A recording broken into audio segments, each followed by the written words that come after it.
स्वर्णनगरी लंका अपने वैभव के चरम पर थी, जहां की दीवारें सोने की और खंभे मणियों के थे। उसी चमक-दमक के बीच महारानी मंदोदरी निवास करती थी। वे केवल एक सुंदरी नहीं थीं, उन्हें शक्ति का नहीं, अपितु प्रज्ञा और विवेक का वरदान प्राप्त था।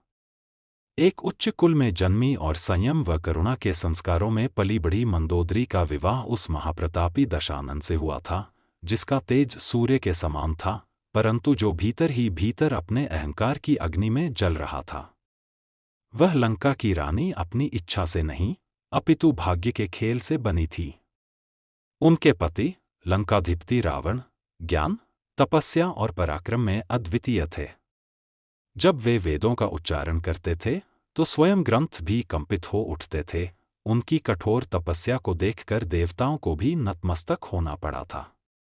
रावण एक महान पंडित थे, एक वीर योद्धा थे, किंतु मंदोदरी की दूरदर्शी आंखें वह देख सकती थीं जिसे देखने से पूरा संसार और स्वयं रावण भी इनकार कर रहा था कि विनय और विनम्रता के बिना प्रतिभा केवल एक विष है जो अंततः विनाश का कारण बनती है। लंका का भाग्य उस दिन सदा के लिए बदल गया जिस दिन रावण ने माता सीता का हरण किया। जिस क्षण सीता लंका की अशोक वाटिका में लाई गईं, उसी क्षण से मंदोदरी की रात्रियां भारी होने लगीं। उन्हें महलों की दीवारों पर भविष्य में होने वाले रक्तपात की परछाइयां दिखाई देने लगी थी। मंदोदरी रावण के पास एक डरी हुई पत्नी की भांति नहीं, अपितु एक धर्मपरायण रानी और सच्ची अर्धांगिनी बनकर गईं। राज्यसभा के कोलाहल के बीच उनका स्वर कोमल किंतु दृढ़ था। उन्होंने रावण की आंखों में आंखें डालकर कहा, स्वामी, उन्हें लौटा दीजिए। पराई स्त्री और अधर्म से प्राप्त की गई विजय अंततः इस स्वर्णनगरी को राख के ढेर में बदल देगी। अभी भी समय है, धर्म का मार्ग चुनिए। मंदोदरी की इस चेतावनी पर रावण जोर से हंस पड़ा। उसकी हंसी में अहंकार की गूंज थी। सभासदों ने उसकी झूठी स्तुति की, योद्धाओं ने गर्व से अपनी भुजाएं फड़काई और मंत्रियों ने उसे अजेय घोषित कर दिया। उस उन्मादपूर्ण वातावरण में, जहां हर कोई राजा के अहंकार को पोषित कर रहा था, केवल मंदोदरी की आंखें नम थीं। वे सोने के सिंहासनों से घिरी थीं, फिर भी नितांत अकेली थीं। सिर पर महारानी का मुकुट था, फिर भी वे निस्सहाय थीं। वे सबसे अधिक ज्ञानी थीं, फिर भी सबसे अधिक उपेक्षित थीं, क्योंकि अहंकार के साम्राज्य में सत्य हमेशा असुविधाजनक और कड़वा होता है। समय बीतता गया। लंका युद्ध की तैयारियों में जगमगा रही थी, मशालें जल रही थीं, पर मंदोदरी महल की छायाओं में सिमटी रही।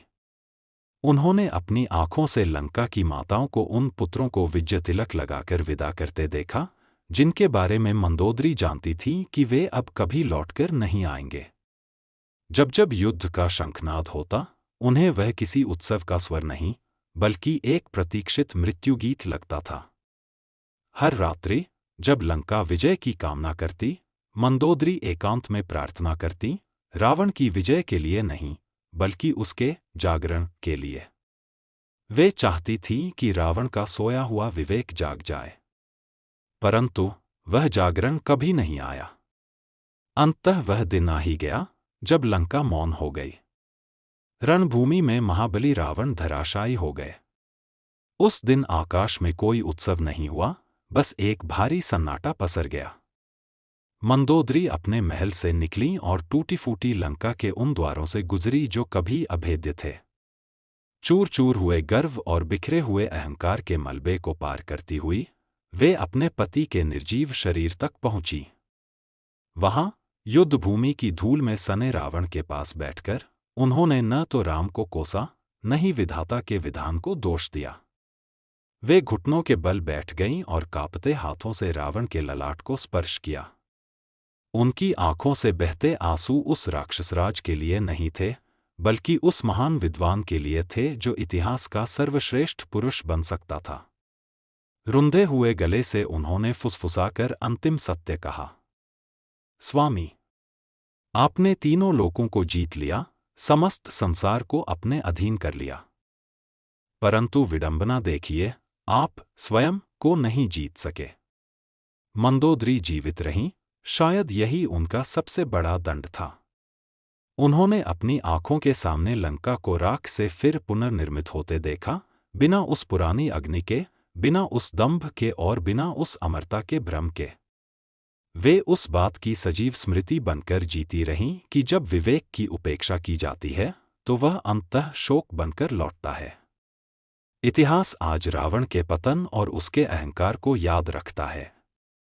काव्य और महाकाव्य सीता के त्याग और दुख का स्मरण करते हैं।